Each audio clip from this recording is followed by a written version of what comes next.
Problem, temperatures of 40 degrees below zero. Problem, 5,000 stampeding wild animals above the Arctic Circle. Problem, ground storms that whip up tundra snow, obliterate vision.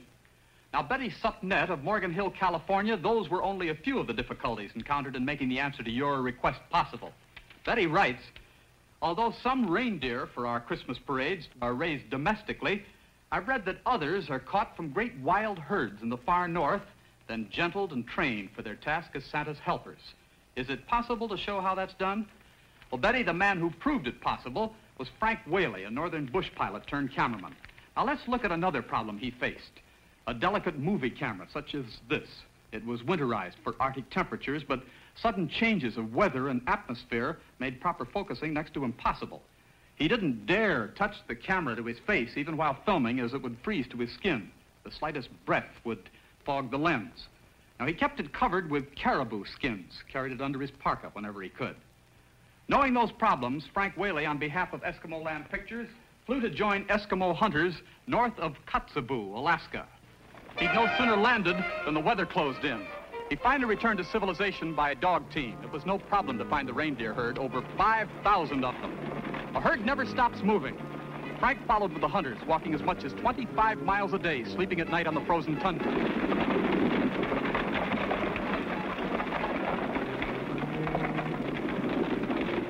In these open wastes, the Eskimo have only one way to catch a reindeer, on foot with a lasso and the help of his dog.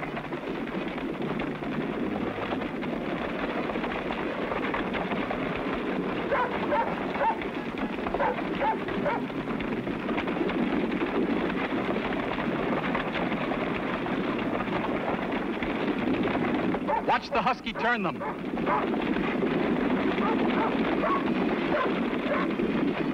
It's hard to believe, but Eskimos say you can stand directly in the path of a reindeer stampede and not one will touch you. They open up and pass you by. We're less than 10 feet from those flashing antlers.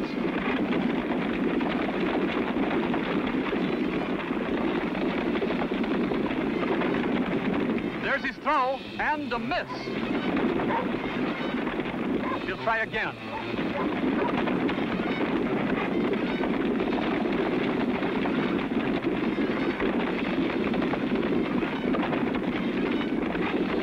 This time he has his reindeer and the job on his hands. A 150-pound man against a 350-pound reindeer. They may pass you by in the open, but once on that rope, they'll fight hard for freedom with hooves and horns.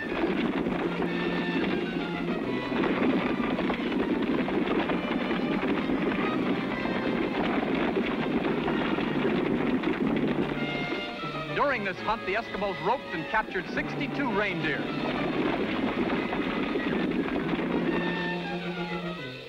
This was in November, and then followed long months of gentling and training. In the months of April and May, the reindeer sheds its antlers, and still it's far from gentle. Progress is slow. It takes infinite patience. Until a few months ago, this animal had never known the sight of a man. Confidence is still to be won.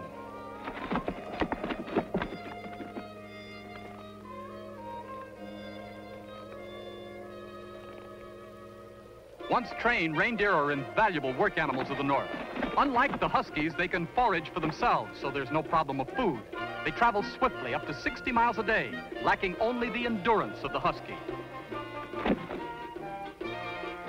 On a shorter rope now, learning to lead, just as you gentle a horse, but far more difficult.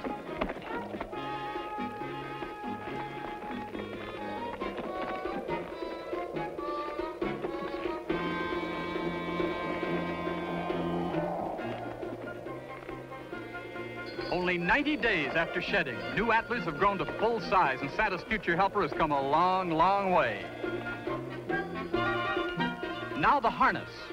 Anyone knows how reindeer got their name? It comes from the long rein attached at the neck, used for guiding them.